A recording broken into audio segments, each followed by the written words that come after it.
Dear students, അടുത്തതായിട്ട് നമ്മൾ discuss ചെയ്യുന്നത് ബ്രേക്കിംഗ് സിസ്റ്റത്തിലെ തകരാറുകളെ കുറിച്ചിട്ടും അതിനുള്ള പരിഹാര മാർഗങ്ങളെയും കുറിച്ചിട്ടാണ്. Troubles and remedies of braking system, അതായത് ബ്രേക്കിംഗ് സിസ്റ്റത്തിലെ തകരാറുകളും അവയ്ക്ക് നമ്മൾ കൊടുക്കുന്ന റെമഡീസ് എന്ന് പറഞ്ഞാൽ പരിഹാരം. അപ്പോൾ നമ്മൾ അതിനെ പറ്റിയിട്ട് ഡിസ്കസ് ചെയ്യാം. ആദ്യം നമ്മൾക്ക് ഒന്നാമത്തെ പോയിൻ്റ് ആയിട്ടുള്ള തകരാറ് എന്താണെന്നുള്ളത് നമ്മൾ നോക്കാം. ഒന്നാമത്തെ തകരാറാണ് ബ്രേക്കിൻ്റെ പ്രവർത്തനം മോശമാകുന്നു അല്ലെങ്കിൽ കാര്യക്ഷമമായി, അതായത് എഫിഷ്യൻ്റായിട്ട് പ്രവർത്തിക്കുന്നില്ല എന്നുള്ളത്.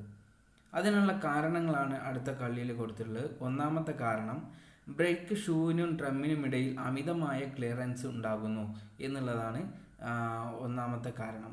അതിന് നമ്മൾക്ക് പ്രതിവിധി ചെയ്യാനുള്ളത് ഇപ്പോഴത്തെ കള്ളിയിൽ കൊടുത്തിട്ടുണ്ട്. ക്രമീകരിക്കുക, അതായത് നമ്മൾ അഡ്ജസ്റ്റ് ചെയ്യുക എന്നുള്ളതാണ്.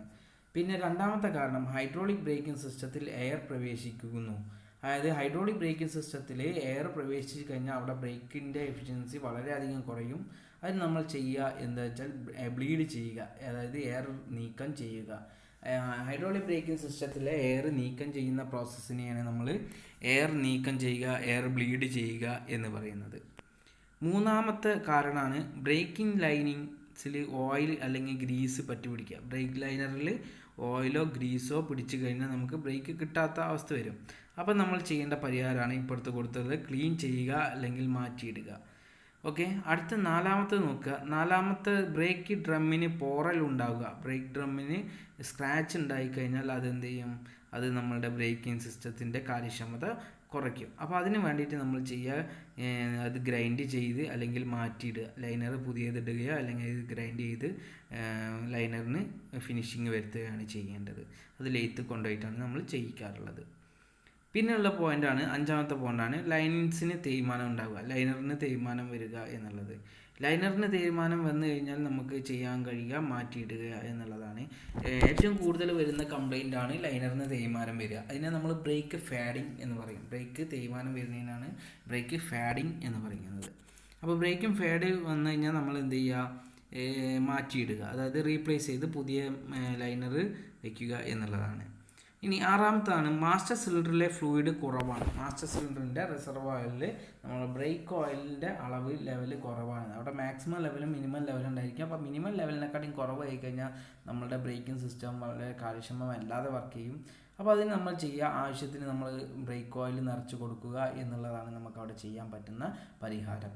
ഇനി ഏഴാമത്തെ കാരണമാണ് മാസ്റ്റർ സിലിണ്ടറിൻ്റെയും വീൽ സിലിണ്ടറിൻ്റെയും റബ്ബർ കപ്പുകൾ കേടുവരിക. അതായത് വീൽ സിലിണ്ടറിൻ്റെ ഉള്ളിലും മാസ്റ്റർ സിലിണ്ടറിൻ്റെ ഉള്ളിലുള്ള റബ്ബർ സീൽ ഉണ്ടായിരിക്കും. അത് ഈ ബ്രേക്ക് ഓയിലുമായിട്ട് പ്രവർത്തിച്ചിട്ട് അത് കംപ്ലൈൻ്റ് ആവുക എന്നുള്ളതാണ്. അപ്പോൾ നമുക്ക് ചെയ്യാൻ പറ്റുന്നത് അത് മാറ്റിയിടുക, റീപ്ലേസ് ചെയ്യുക, പുതിയ റബ്ബർ സീല് അല്ലെങ്കിൽ റബ്ബറിൻ്റെ ബുഷൊക്കെ എടുത്ത് മാറ്റിയിടുക എന്നുള്ളതാണ്. എട്ടാമത്തെ കാരണം ഇതാണ് ബ്രേക്ക് ലൈനിങ്ങിൽ ലീക്കേജ് ഉണ്ടാകുക. അതായത് ബ്രേക്ക് ലൈൻ എന്ന് പറഞ്ഞാൽ നമ്മളുടെ ഓയിൽ ഒഴുകുന്ന പൈപ്പിൽ എവിടെയെങ്കിലും ലീക്ക് വന്നു കഴിഞ്ഞാൽ ആ ഓയിൽ പുറത്തേക്ക് ഒഴുകി പോകും. അപ്പോൾ നമ്മൾ എന്ത് ചെയ്യേണ്ടത് വെച്ചാൽ റിപ്പയർ ചെയ്യുക. അതായത് നമ്മൾ ആ പൈപ്പിൻ്റെ ലീക്ക് എവിടെ വെച്ചാൽ അത് നമ്മൾ മുറിച്ച് അവിടെ ഒരു കപ്ലർ കൊടുത്ത് ജോയിൻറ്റ് ചെയ്യുക എന്നുള്ളതാണ് നമുക്ക് ചെയ്യാൻ പറ്റുന്ന പരിഹാര മാർഗം. അടുത്ത പോയിന്റ് ഒമ്പതാമത്തത് മാസ്റ്റർ സിലിണ്ടറിലെയും വീൽ സിലിണ്ടറിൻ്റെയും പിസ്റ്റണുകൾക്ക് തേയ്മാനം ഉണ്ടാവുക എന്നുള്ളതാണ്. അതിൽ നമുക്ക് ചെയ്യാൻ പറ്റുന്ന പരിഹാര മാർഗം മാറ്റിയിടുകയാണ്. പക്ഷേ ഈ ഒരു സംഭവം വരാൻ ചാൻസ് വളരെ കുറവാണ്. എന്നാലും അത് നമ്മൾ ഈ മാസ്റ്റർ സിലിണ്ടറിൻ്റെ പിസ്റ്റണുകൾ, അതായത് മാസ്റ്റർ സിലിണ്ടറിൻ്റെ കിറ്റ് ഒന്നാകെ വാങ്ങാൻ കിട്ടും. അത് മാറ്റിയിട്ടിട്ടാണ് നമ്മൾ ഈ ഒരു പ്രശ്നത്തിന് പരിഹാരം കാണുന്നത്. പിന്നെ അമിതമായുള്ള ബ്രേക്ക് ഫ്രീ പെഡൽ പ്ലേ, അതായത് നമ്മൾ ഒരുപാട് ഫ്രീ പെഡൽ പ്ലേ കൊടുത്തു കഴിഞ്ഞാൽ നമുക്ക് ബ്രേക്ക് കിട്ടാൻ കുറച്ച് ബുദ്ധിമുട്ടുണ്ടായിരിക്കും. അപ്പോൾ നമ്മൾ എന്ത് ചെയ്യുക? അത് അഡ്ജസ്റ്റ് ചെയ്യുക എന്നുള്ളതാണ് നമുക്ക് ചെയ്യാൻ പറ്റുന്ന പരിഹാരമാർഗം. പിന്നെ 11ാമത്തെ കാരണം ഇതാണ് വീൽ ബെയറിങ്ങുകൾക്ക് അമിതമായിട്ട് പ്ലേ ഉണ്ടാകുക. വീൽ ബെയറിങ്ങിന് തേയ്മാനം സംഭവിച്ചു കഴിഞ്ഞാൽ വീലിങ്ങനെ ഒരു ഷിവർ ഉണ്ടായിരിക്കും. അപ്പോൾ ഷിവറിങ് വന്നു കഴിഞ്ഞാൽ അത് നമ്മൾ എന്ത് ചെയ്യുക? അഡ്ജസ്റ്റ് ചെയ്യുക എന്നുള്ളതാണ്. അപ്പോൾ ബെയറിങ്ങ് അമിതമായിട്ട് പ്ലേ ഉണ്ടായിക്കഴിഞ്ഞാൽ അത് തേയ്മാനം വന്നിട്ടാണ്. അപ്പോൾ ബെയറിങ് മാറ്റിയിടുക എന്നുള്ളതും നമുക്ക് ചെയ്യാൻ പറ്റുന്ന ഒരു പരിഹാരമാണ്. അപ്പോൾ ഇത്രയും കാര്യങ്ങൾ, ഈ ഒരു 11 കാരണങ്ങളാണ്. അതിനുള്ള 11 പ്രതിവിധിയും അവിടെ കൊടുത്തിട്ടുണ്ട്. അതായത് ഒന്നാമത്തെ കംപ്ലൈൻറ്റിന് നമുക്ക് ചെയ്യാൻ പറ്റുന്നത്. ഇനി അടുത്ത വരുന്നത് രണ്ടാമത്തെ കംപ്ലൈൻ്റ് ആയിട്ട് ബ്രേക്കിൽ നിന്ന് ശബ്ദം ഉണ്ടാകുന്നു എന്നുള്ളതാണ്. ബ്രേക്കിൽ നിന്ന് സൗണ്ട് പ്രൊഡ്യൂസ് ചെയ്യുന്നു, അതായത് ബ്രേക്ക് പിടിക്കുന്ന സമയത്ത് സൗണ്ട് ഉണ്ടാകുന്നു എന്നുള്ളതാണ്. അപ്പോൾ ഒന്നാമത്തെ കാരണം ഇതാണ് അനുയോജ്യമല്ലാത്ത ലൈനുകൾ ഉപയോഗിക്കുക. അതായത് നമ്മൾ അതിൻ്റെ സ്യൂട്ടായിട്ടില്ലാത്ത ലൈനേഴ്സ് ആണ് ഉപയോഗിക്കുന്നുണ്ടെങ്കിൽ നമുക്ക് ബ്രേക്ക് പിടിക്കുന്ന സമയത്ത് അത് സൗണ്ട് ഉണ്ടായിരിക്കും. അപ്പോൾ അതിന് നമുക്ക് ചെയ്യാൻ പറ്റുന്ന പരിഹാര മാർഗം ഇതാണ്, അനുയോജ്യമായത് ഉപയോഗിക്കുക, അതായത് പുതിയത് മാറ്റിയിടുക എന്നുള്ളതാണ്. അതായത് സ്യൂട്ടായിട്ടുള്ള ലൈനിങ്ങുകൾ ഉപയോഗിക്കുക. അപ്പോൾ ഞാൻ ജസ്റ്റ് ഒരു എക്സാമ്പിളായിട്ട് നമുക്കൊരു ബജാജ് പൾസറിൻ്റെ ലൈനിങ് ആയിരിക്കില്ല ഒരു സ്കൂട്ടിക്ക് ഉണ്ടായിരിക്കും, അല്ലെങ്കിൽ നമ്മളുടെ ഒരു ആക്റ്റീവ സ്കൂട്ടറിന് ഉണ്ടായിരിക്കും. അപ്പോൾ രണ്ടും രണ്ടായിരിക്കും. അപ്പോൾ നമ്മൾ എന്ത് ചെയ്യണം, മാറ്റിയിടണം. ഓക്കെ, അത് ബജാജ് പൾസറിനുള്ളത് ബജാജ് പൾസറിന് തന്നെ കൊടുക്കുക, സ്കൂട്ടി അതായത് നമ്മളുടെ ആക്റ്റീവയ്ക്കുള്ളത് ആക്റ്റീവയ്ക്ക് തന്നെ കൊടുക്കുക. പിന്നെയുള്ള രണ്ടാമത്തെ കാരണം എന്താണ്, ലൈനിങ്ങുകളിൽ അഴുക്ക് പിടിച്ചിരിക്കുന്നു. ലൈനിങ്ങുകളിൽ ഇങ്ങനെ അഴുക്ക് പിടിച്ചിട്ട് കഴിഞ്ഞാൽ തന്നെ നമുക്ക് ക്ലീൻ ചെയ്യുക എന്നുള്ളതാണ്. പിന്നെ അടുത്തത് മൂന്നാമത് ഡ്രമ്മിന് തേയ്മാനം ഉണ്ടാകുകയാണ്. ഡ്രമ്മിന് തേയ്മാനം ഉണ്ടായിക്കഴിഞ്ഞാൽ അത് പുതിയത് ഇടുക, അല്ലെങ്കിൽ ഗ്രൈൻഡ് ചെയ്ത് അതിൻ്റെ തേയ്മാനം മാറ്റുക എന്നുള്ളതാണ്, ഫിനിഷ് ചെയ്യുക എന്നുള്ളതാണ്. ഇനി നാലാമത്തെ കാരണം ഇതാണ്, ബ്രേക്ക് ഡ്രമ്മിൽ റിവറ്റുകൾ ഉരയുന്നു. അതായത് ബ്രേക്ക് ഷൂവിൻ്റെ ലൈനിങ് തേയ്മാനം വന്നു കഴിഞ്ഞാൽ അതിലുള്ള ലൈനിങ്ങിൽ നമ്മൾ ബ്രേക്ക് ഷൂവിൽ ഘടിപ്പിച്ചിട്ടുള്ള റിവറ്റ് എന്ത് ചെയ്യും, ഡ്രമ്മിൻ്റെ ലൈനിങ് ഇതിൽ വരയാൻ തുടങ്ങും. അപ്പോൾ ആ സൗണ്ട് ഉണ്ടാകുമ്പോൾ നമ്മൾ എന്ത് ചെയ്യുക, ലൈനിങ് മാറ്റിയിടുക എന്നുള്ളതാണ് നമുക്ക് ചെയ്യാൻ പറ്റുന്ന പരിഹാര മാർഗം.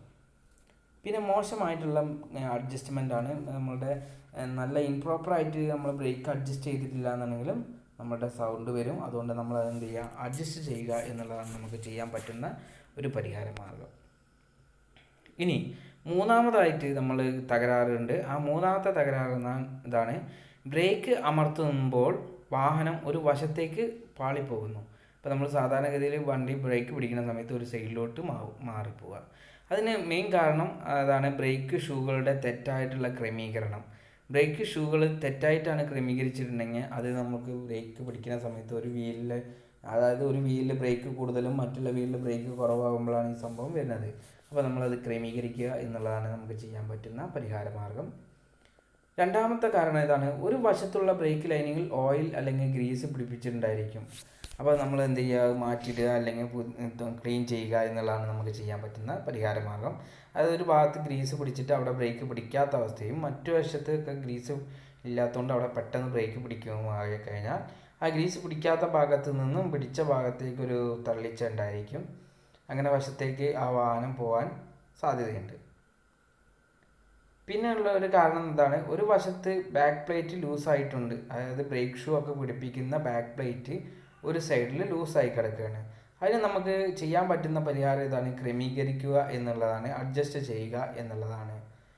അഞ്ചാമത്തെ കാരണം ഇതാണ്, ഡ്രമ്മിൻ്റെ വൃത്താകൃതി നഷ്ടപ്പെടുന്നു. അതായത് ഡ്രമ്മിൻ്റെ തേയ്മാനം വന്നിട്ട് അതിന് ഓവാലിറ്റി ഉണ്ടായിരിക്കുക എന്നുള്ളതാണ്.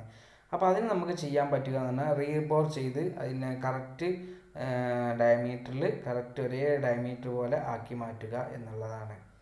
അത് നമ്മൾ ലെയ്ത്ത് കൊണ്ടുപോയിട്ടാണ് നമ്മളത് ചെയ്യുക. ഓക്കെ, ഇനി ആറാമത്തെ കാരണമാണ് ലീഫ് സ്പ്രിങ്ങുകളുടെ ബോൾട്ട് ലൂസാക്കുക. നമ്മൾ ലീഫ് സ്പ്രിങ്ങിൻ്റെ ബോൾട്ട് ലൂസാക്കി കഴിഞ്ഞാൽ അത് ഡ്രമ്മിൻ്റെ അല്ലെങ്കിൽ ബ്രേക്കിംഗ് സിസ്റ്റത്തിനെ കാര്യമായിട്ട് ബാധിക്കും. അപ്പോൾ നമ്മൾ ചെയ്യാന്ന് പറഞ്ഞാൽ ടൈറ്റ് ചെയ്ത് അത് ടൈറ്റ് ആക്കുക എന്നുള്ളതാണ് നമുക്ക് ചെയ്യാൻ പറ്റുന്ന പരിഹാര മാർഗം. ഇനി നാലാമതായിട്ടുള്ള കംപ്ലൈൻ്റ് ആണ്, ബ്രേക്ക് പെഡൽ അമർത്തുമ്പോൾ വളരെ സ്പോഞ്ചി ആയിട്ട് അനുഭവപ്പെടുന്നു. വളരെ സ്പോഞ്ചി, അതായത് വളരെ സോഫ്റ്റ് ആയിട്ട് നമുക്ക് ബ്രേക്ക് പെഡലിൻ്റെ ഒരു എഫക്റ്റ് നമുക്ക് കിട്ടില്ല. അപ്പോൾ അതിന് നമുക്ക് അതിന് ഉള്ള കാരണവും അതിൻ്റെ പരിഹാരങ്ങളുമാണ് നമുക്ക് പറയാൻ പോകുന്നത്. ഒന്നാമത്തെ കാരണം ഇതാണ്, ഹൈഡ്രോളിക് ബ്രേക്കിംഗ് സിസ്റ്റത്തിൽ വായു പ്രവേശിച്ചിരിക്കുന്നു. ഹൈഡ്രോളിക് ബ്രേക്കിംഗ് സിസ്റ്റത്തിൽ എയർ കുടുങ്ങിക്കഴിഞ്ഞാൽ വളരെ സ്മൂത്തായിട്ട് വളരെ നമുക്ക് കാല് വെച്ച് കഴിഞ്ഞാൽ പെഡലിങ്ങനെ വളരെ സുഖമായിട്ടാണ് പോകുന്നതായിട്ട് കാണാം. അതിനാണ് നമ്മൾ സ്പോഞ്ചി ആയിട്ട് അനുഭവപ്പെടുക എന്ന് പറയാം. നമുക്ക് എന്ത് ചെയ്യാൻ കഴിയുക എന്ന് വെച്ചാൽ അതിൻ്റെ വായുവിനെ നീക്കം ചെയ്യുക, അതായത് എയർ ബ്ലീഡ് ചെയ്ത് എയറിനെ ഒഴിവാക്കുക എന്നുള്ളതാണ്. രണ്ടാമത്തെ കാരണം ഇതാണ്, അനുയോജ്യമല്ലാത്ത ബ്രേക്കിംഗ് ഫ്ലൂയിഡ്. അതായത് നമ്മളുടെ ബ്രേക്കിംഗ് ഫ്ലൂയിഡ് വളരെ മോശമായിട്ടുള്ള ബ്രേക്കിംഗ് ഫ്ലൂയിഡാണ് ഒഴിക്കുന്നത്, ഒരുപാട് കാലമായിട്ടുള്ള ബ്രേക്കിംഗ് ഫ്ലൂയിഡാണ്. അങ്ങനെയൊക്കെയുള്ള സമയത്ത് നമ്മൾ എന്ത് ചെയ്യുക, അനുയോജ്യമായിട്ടുള്ള ബ്രേക്കിംഗ് ഫ്ലൂയിഡ് ഉപയോഗിക്കുക. അതായത് പഴയ ബ്രേക്കിംഗ് ഫ്ലൂയിഡ് ആണെങ്കിൽ അത് എടുത്ത് ഒഴിവാക്കി നല്ല ബ്രേക്കിംഗ് ഫ്ലൂയിഡ് ഒഴിക്കുക. അടുത്തത് ബ്രേക്ക് ഷൂകളുടെ തെറ്റായിട്ടുള്ള അഡ്ജസ്റ്റ്മെൻ്റ് ആണ്. അതായത് ബ്രേക്ക് ഷൂകൾ ശരിക്കും അഡ്ജസ്റ്റ് ചെയ്തിട്ടില്ലെങ്കിൽ വളരെ സ്മൂത്തായിട്ട്, അതായത് ബ്രേക്ക് പിടിക്കാത്തൊരവസ്ഥയാണ് വരിക. അപ്പോൾ നമ്മൾ എന്ത് ചെയ്യുക, അത് അഡ്ജസ്റ്റ് ചെയ്യുക എന്നുള്ളതാണ് നമുക്ക് ചെയ്യാൻ പറ്റുന്ന അഡ്ജസ്റ്റ്മെൻറ്റ്. പിന്നെ മാസ്റ്റർ സിലിണ്ടറിലെ സെക്കൻഡറി കപ്പ് അയഞ്ഞതാണ്, അതായത് സെക്കൻഡറി സീല്, അതായത് മാസ്റ്റർ സിലിണ്ടറിലെ പിസ്റ്റൻ്റെ സെക്കൻഡറി സീല് വളരെ സ്മൂത്ത് ആണെന്നുണ്ടെങ്കിൽ അതായത് ലീക്ക് അതിൻ്റെ സൈഡിൽ കൂടെ ലീക്ക് ആവും. അപ്പോൾ അത് എന്ത് ചെയ്യണം, നമ്മൾ എന്ത് ചെയ്യുക, അത് മാറ്റിയിടണം, പുതിയ സെക്കൻഡറി സീല് കൊടുക്കണം. പിന്നെ ഉള്ളത് ഫ്ലൂയിഡ് ലീക്ക് ചെയ്യുന്നത്, എവിടെയെങ്കിലും ഏതെങ്കിലും ജോയിൻസിലൊക്കെ ഫ്ലൂയിഡ്, അതായത് നമ്മളുടെ ബ്രേക്ക് ഓയിൽ ലീക്കായിട്ടുണ്ടെങ്കിൽ നമുക്ക് ആ ലീക്ക് മാറ്റി എന്നുള്ളതാണ്. ആ ലീക്ക് നമ്മൾ ഒഴിവാക്കണം, അതാണ് നമുക്ക് ചെയ്യാൻ പറ്റുന്ന പരിഹാര മാർഗം. അടുത്തത് 5ാമതായിട്ട് വരുന്ന കംപ്ലൈൻറ്റിനെ കുറിച്ചിട്ടാണ്. ബ്രേക്കിൻ്റെ പിടുത്തം മൂലം വീൽ തിരിയുന്നില്ല, അതായത് ലോക്കായി, പെട്ടെന്ന് ഒരു വീല് ജാമായി, അതായത് ബ്രേക്ക് പിടിക്കുന്നില്ല, പിടിച്ചിട്ട് അതായത് ബ്രേക്ക് ഒരൊട്ടം അമർത്തി കഴിഞ്ഞാൽ പിന്നെ വീല് തിരിയില്ല, വീൽ അവിടെ ലോക്കായി. അപ്പോൾ നമ്മൾ അതിനുള്ള കാരണമാണ് ഒന്നാമത്തത് ബ്രേക്ക് ഷൂ പൊട്ടിയിട്ടുണ്ട്, നമ്മൾ എന്ത് ചെയ്യുക, മാറ്റിയിടുക, നമുക്കത് മാറ്റി പുതിയ ബ്രേക്ക് ഷൂ കിട്ടുക. 2ാമത്തെ കാരണം എന്താണ്, ലൈനിങ് പൊട്ടിയിട്ടുണ്ടെങ്കിലും അത് എന്ത് ചെയ്യുക, നമ്മളത് മാറ്റിയിടുക, പുതിയത് ചേർത്ത് കൊടുക്കുക. പിന്നെ 3ാമത്തെ കാരണം എന്താണ്, ലൈനിങ് അഴിഞ്ഞിരിക്കുന്നു, ലൈനിങ് എന്ത് ചെയ്തിരിക്കുന്നത് വളരെ ലൂസാണ്, അപ്പോൾ നമ്മൾ എന്ത് ചെയ്യുക, ടൈറ്റ് ചെയ്യുക. പിന്നുള്ളത് ഇതാണ്, ലൈനിങ് നമ്മളുടെ ഇതിലൊക്കെ എഴുതാത്തൊരു കാര്യമാണ്. നമ്മൾ ഒരുപാട് കാലം വാഹനം നിർത്തിയിട്ട് കഴിഞ്ഞാൽ ഹാൻഡ് ബ്രേക്ക് ഉപയോഗിച്ചിട്ടാണ് വാഹനങ്ങൾ നിർത്തിയിട്ടുണ്ടെന്നുണ്ടെങ്കിൽ അങ്ങനെയുള്ള വാഹനങ്ങൾ ബ്രേക്ക് ഷൂ നമ്മളുടെ ഡ്രമ്മിൻ്റെ മുകളിൽ പോയിട്ട് ഒരുപാട് കാലം ഒട്ടി നിന്നിട്ട് അതെന്ത് ചെയ്യും, അവിടെ ജാമാവും. അവിടെ നിന്ന് പിന്നെ അത് തിരിച്ച് വരാത്തൊരവസ്ഥ വരും. അപ്പോൾ ബ്രേക്ക് തിരിയാത്ത അവസ്ഥയിൽ നമ്മൾ എന്ത് ചെയ്യണം, അത് നമുക്ക് ഊരി ശരിയാക്കി കഴിഞ്ഞാൽ മാത്രമേ ആ വാഹനം പുറത്തേക്ക് എടുക്കാൻ കഴിയുള്ളൂ. അപ്പോൾ നമ്മൾ കഴിയുന്നത് എന്ത് ചെയ്യുക, നമ്മൾ നിർത്തിയിടുക. ഒരുപാട് കാലം നിർത്തിയിടാൻ ഉദ്ദേശിക്കുന്ന വാഹനമാണ്. ഇപ്പോൾ ഒരാൾ ഗൾഫ് പോകാൻ വേണ്ടിയിട്ട് വണ്ടി സ്റ്റാർട്ട് കയറ്റി നിർത്തിയിടുകയാണ്. അപ്പോൾ നമ്മൾ ഗ്രീസൊക്കെ ഇട്ടിട്ട് എല്ലാ ഭാഗത്തും ഗ്രീസൊക്കെ ഇട്ട് നല്ല വൃത്തിയാക്കി കഴുകി നമ്മളത് എടുത്ത് വെക്കുന്ന സമയത്ത് ഒന്ന് ചിന്തിക്കുക, നമ്മൾ ഹാൻഡ് ബ്രേക്ക് റിമൂവ് ചെയ്യണം, ഹാൻഡ് ബ്രേക്ക് ഒഴിവാക്കിയിട്ട് അത് പാർക്ക് ചെയ്യുക. കാരണം ഹാൻഡ് ബ്രേക്ക് ഉപയോഗിച്ച് കഴിഞ്ഞാൽ ആ ഡ്രമ്മിലേക്ക് ബ്രേക്ക് എപ്പോഴും ജാമായിക്കൊണ്ട് നിൽക്കുകയാണ്. അത് ഒരുപാട് കാലം കഴിഞ്ഞിട്ട് നമ്മളത് ഉപയോഗിക്കുന്ന സമയത്ത് അത് നമുക്ക് റിലീസ് ചെയ്യാൻ പറ്റാത്ത അവസ്ഥ വരും, അപ്പോൾ നമുക്ക് ബ്രേക്ക് കിട്ടാത്ത അവസ്ഥ വരും. അതുകൊണ്ട് നമ്മൾ എന്ത് ചെയ്യുക, അങ്ങനത്തെ ഒരു സമയം നമുക്ക് ഒന്ന് ഒഴിവാക്കേണ്ടതാണ്. 6ാമത്തെ കംപ്ലൈൻ്റ് ആണ് ബ്രേക്ക് പെഡൽ കൂടുതൽ അമർത്തേണ്ടി വരുന്നു. ബ്രേക്ക് പെഡൽ ഒരുപാട് അമർത്തി കഴിഞ്ഞാൽ മാത്രമേ ബ്രേക്ക് കിട്ടുന്നുള്ളൂ. അതിന് നമുക്ക് കാരണങ്ങൾ 3 ഉണ്ട്. 1ാമത്തെ കാരണം ഇതാണ്, മാസ്റ്റർ സിലിണ്ടറിൽ ഫ്ലൂയിഡ് കുറവാണ്. മാസ്റ്റർ സിലിണ്ടറിൻ്റെ മുകളിലുള്ള റിസർവോയറിൽ ഫ്ലൂയിഡ് കുറവാണ് എന്നുള്ളതാണ് അതിനുള്ള കാരണം. അതിന് നമുക്ക് ചെയ്യാൻ പറ്റുന്ന പരിഹാരം ഇതാണ്, ആവശ്യത്തിന് ഫ്ലൂയിഡ് നിറയ്ക്കുക. അതായത് മാസ്റ്റർ സിലിണ്ടറിൻ്റെ മാക്സിമം ലെവൽ വരെ നമ്മൾ ഫ്ലൂയിഡ് നിറച്ചിരിക്കുക. 2ാമത്തെ കാരണം ഇതാണ്, മാസ്റ്റർ സിലിണ്ടറിൻ്റെ പുഷ് റോഡ് ക്രമീകരിക്കണം ശരിയല്ല. മാസ്റ്റർ റോഡിൻ്റെ പുഷ് റോഡ് അതിൻ്റെ അഡ്ജസ്റ്റ്മെൻറ്റ് ശരിയായിട്ടില്ല, നമ്മൾ എന്ത് ചെയ്യുക, പുഷ് റോഡ് അഡ്ജസ്റ്റ് ചെയ്യുക. 3ാമത്തെ കാരണം ഇതാണ്, ബ്രേക്ക് ഷൂവിൻ്റെ ക്രമീകരണം തെറ്റാണ്. ബ്രേക്ക് ഷൂ അഡ്ജസ്റ്റ് ചെയ്ത് വെച്ചത് ശരിയായിട്ടല്ല, നമ്മൾ എന്ത് ചെയ്യുക, അത് അഡ്ജസ്റ്റ് ചെയ്യുക എന്നുള്ളതാണ്. അപ്പോൾ ഇത്രയും കാര്യങ്ങളാണ് നമ്മളുടെ ഒരു ബ്രേക്കിംഗ് സിസ്റ്റത്തിൽ വരുന്ന തകരാറുകളും അവയ്ക്കുള്ള കാരണങ്ങളും അതിൻ്റെ പ്രതിവിധിയും നമ്മളിപ്പോൾ ഡിസ്കസ് ചെയ്തത്. ഏകദേശം 6 കംപ്ലൈൻറ്റുകളും അതിനനുസരിച്ചിട്ടുള്ള കാരണങ്ങളുമുണ്ട്, അതിൻ്റെ നമ്മളുടെ പരിഹാര മാർഗ്ഗങ്ങൾ അവിടെ കൊടുത്തിട്ടുണ്ട്. പിന്നെ അതോട് കൂടിയിട്ട് നമ്മളുടെ തിയറിയിലെ സെക്കൻഡ് തിയറീൻ്റെ പാർട്ടുകൾ അവസാനിച്ചിട്ടുണ്ട്.